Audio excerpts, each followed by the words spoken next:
Naam kabisa, bado tupo sana, na hayo ni mazoezi ambayo yanaendelea hapa katika jimu ya The Champion. Kila mtu upo katika area yake. Msingi bora siku zote unaanziaga huku kwenye mazoezi, msingi wa ngumu unaanziaga kwenye mazoezi.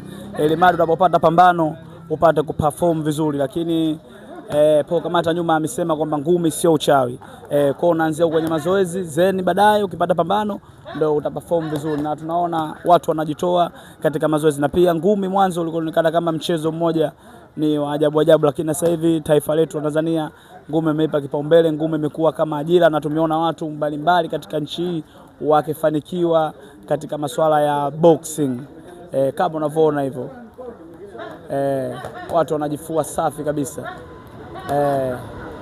Toka tumekuja hapa ni mwendo wa kujifua tu. Ngumi inalia.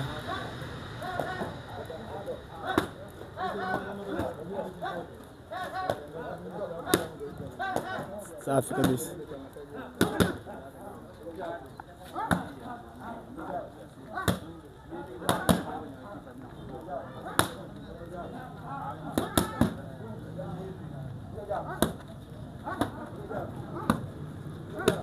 Na mazoezi kama unaona yanavyoendelea.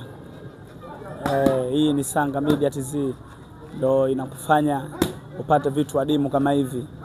Na hii ni ya Watanzania wote. Sanga Media TZ ni ya Watanzania wote. Kwa vitu ambavyo vinapatikana chimbo sisi tunakuletea, na tumeahidi kwamba tutawapa habari nono kila siku, na tunazidi kuzitafuta habari ili zipate kufikia wewe mtazamaji wa Sanga Media TZ. Bado tupo katika jimu ya The Champion inayopatikana hapa Gongo la Mboto.